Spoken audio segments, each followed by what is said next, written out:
Bon, je vous propose de démarrer et si d'autres personnes nous rejoignent en cours de route, on avisera. Donc déjà, merci d'être connectés avec nous aujourd'hui. Je suis ravie, on est ravis de vous accueillir pour vous présenter donc notre offre Junie XP, qui, je l'espère, vous permettra de décrocher votre perle rare dans l'optique où vous prendriez un de nos étudiants en alternance. Je vous propose de commencer rapidement par une petite présentation de Junie XP et de notre offre alternance.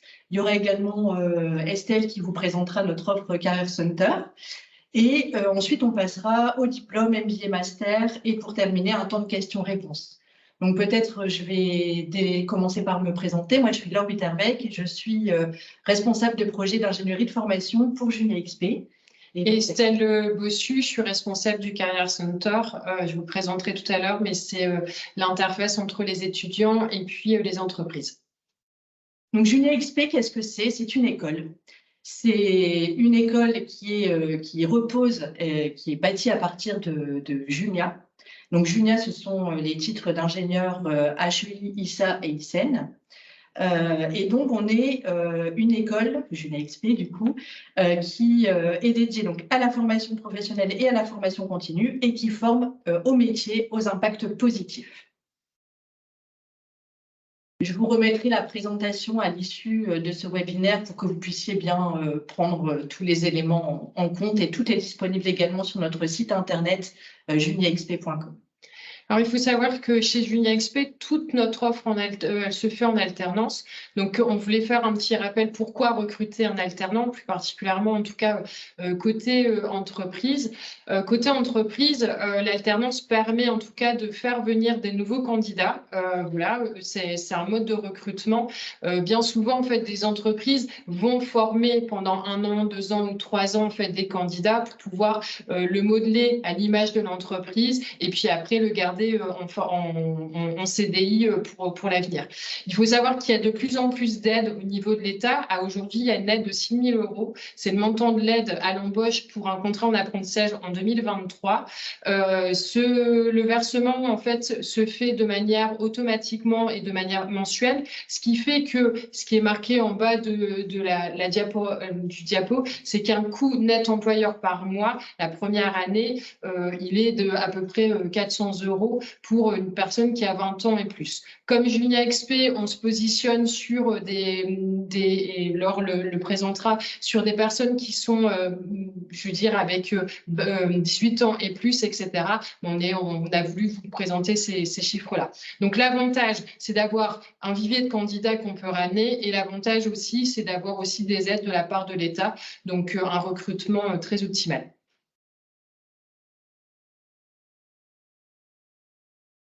Au niveau du Career Center, il faut savoir qu'on est tout un service pour pouvoir accompagner alors aussi bien les étudiants. Donc, dès que nos étudiants sont admissibles, on va les coacher, on va les accompagner au niveau en fait de leur recherche en alternance. Et puis, en fait, on va aussi côté entreprise accompagner l'entreprise par rapport à ses offres. C'est-à-dire qu'à partir du moment où vous avez une offre, nous, on va étudier votre offre avec vous. On va voir si quelles sont les formations Junie XP qui collent, j'allais dire, et qui répondent à votre profil. Et par rapport à ça, on va aussi faire un matching entre vous et les candidats.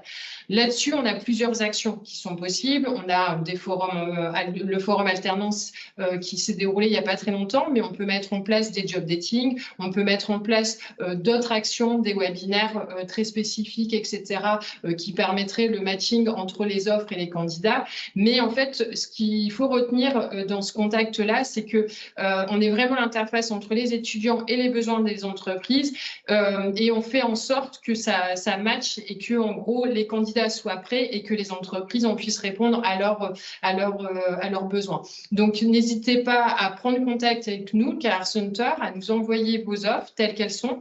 On vous répondra, on vous dira « Ah ben non, cette année, ça ne colle pas, la formation, on n'a pas de formation, etc. » Mais de façon générale, vu l'ampleur des formations qu'on dispose, voilà, on a toujours une solution, en tout cas, à vous trouver et on est là vraiment pour vous accompagner. Alors maintenant, on va parler un petit peu des programmes aujourd'hui.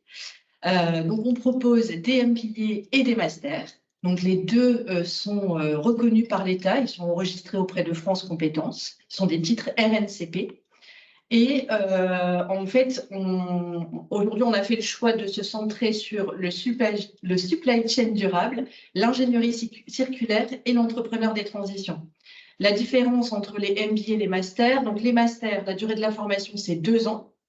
Donc, en alternance, 1 semaine en formation et 3 semaines en entreprise.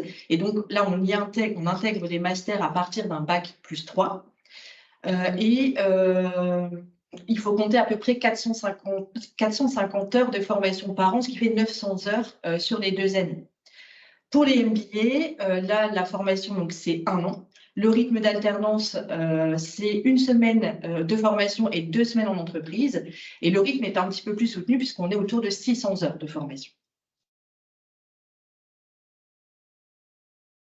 Du coup, la différence entre les deux, elle va surtout se situer dans le profil en fait des étudiants qui vont soit prendre le master, soit faire le MBA, puisque vous l'aurez compris, hein, les deux, en fonction du sujet, amènent à la même diplomation, au même titre RNCP. Néanmoins, il y en a un qui se fait sur 2 ans, un qui se fait sur 1 an, et donc ça va dépendre vraiment aussi de l'expérience de l'étudiant. S'il a déjà travaillé, puisqu'il intègre le MBA à partir d'un bac plus 5, il a certainement plus d'expérience dans le domaine par rapport à un master où il sort de bac plus 3 finalement. Mais encore une fois, pour l'accompagnement des entreprises, à partir du moment où vous exprimez votre besoin, on est là aussi pour étudier si la solution, c'est plutôt un master ou un MBA qui vous convient et qui répond à votre besoin. C'est ça, c'est exactement ça. Donc, en termes de contenu de formation, donc le premier domaine, c'est le supply chain durable.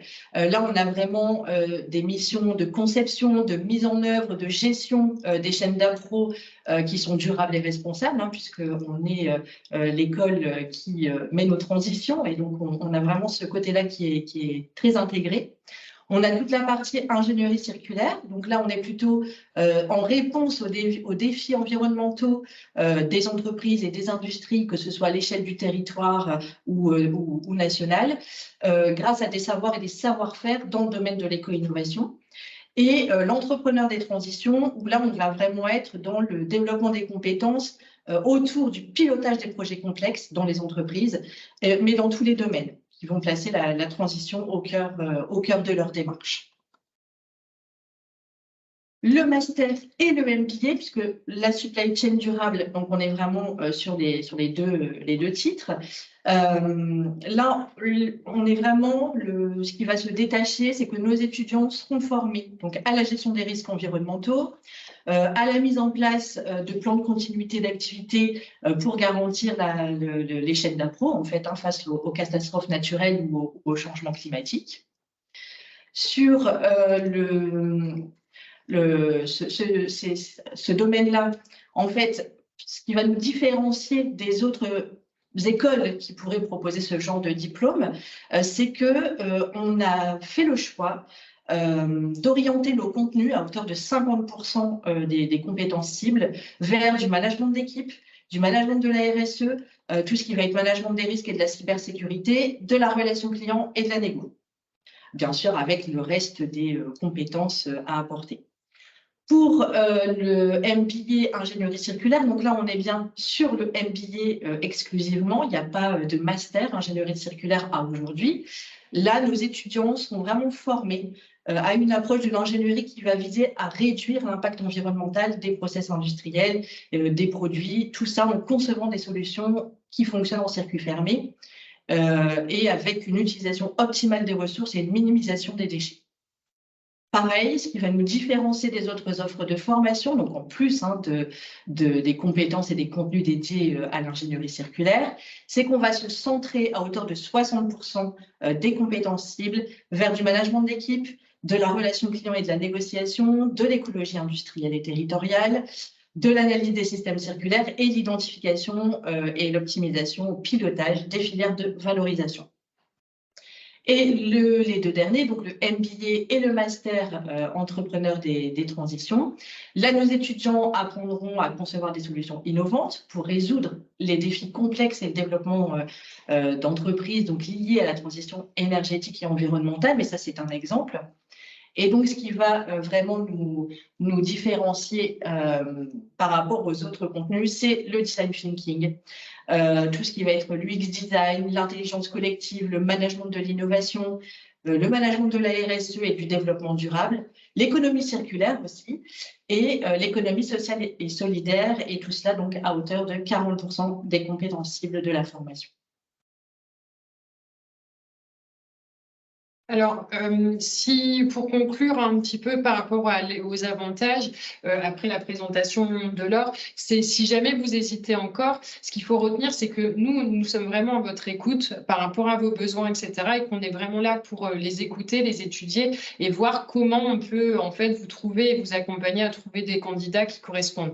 En tout cas, ce qu'il faut retenir, c'est que recruter un alternant, ça va vous donner les moyens de répondre à vos besoins immédiats et après de former en tout cas l'étudiant, le futur étudiant et le modeler, je veux dire, à votre culture d'entreprise, à vos missions, etc. Donc, le faire grandir petit à petit. Recruter un alternant, c'est ça, ça permet de répondre à un besoin immédiat, mais de voir aussi par rapport à l'avenir. Beaucoup, nous, d'alternants, en fait, poursuivre, j'allais dire, et s'insèrent dans l'entreprise par la suite. Donc, voilà, c'est vraiment un gros moyen de recrutement. Et ça permet aussi, on dit toujours, d'avoir un regard neuf au niveau de l'entreprise. C'est un regard neuf. On pousse, nous, fortement aussi, on est très apprentissage, alternance, etc. Parce que ça fait toujours du bien dans une équipe d'avoir une nouvelle personne qui arrive avec son regard neuf, avec ses nouvelles idées, etc., qui va apporter en fait ces nouvelles connaissances, des connaissances qu'il va apprendre de manière très récente avec des enseignants, des enseignants et avec des nouvelles méthodes, etc. Et ça va peut-être bousculer aussi certains membres de l'équipe, mais en tout cas, ça ne peut faire que grandir. Et donc, c'est vraiment pour nous une aventure, on l'a nommée un petit peu stimulante parce que c'est vraiment ce qu'il faut retenir. C'est aussi transmettre votre vision, votre savoir à quelqu'un qui vient juste d'arriver sur le marché et qui veut se développer sur le marché de l'emploi. Et donc, n'hésitez pas, en tout cas, pour nous, en tout cas, on est vraiment à 200% pour l'apprentissage. Donc, n'hésitez pas et n'hésitez surtout pas à venir nous contacter parce qu'on est à votre écoute. C'est parfait. Et donc, du coup, pour nous contacter, là, aujourd'hui, on réalise ce webinaire de Lille, mais on est présent dans différents endroits de la France, notamment à Bordeaux, mais également à Lyon. Pour consulter, que ce soit nos offres ou les modalités d'accès ou avoir des précisions sur les programmes qu'on a pu vous présenter ce matin, tout est disponible sur le site internet junia-xp.com et vous pouvez également nous contacter directement par mail sur l'adresse mail qui est affichée juste là à l'écran.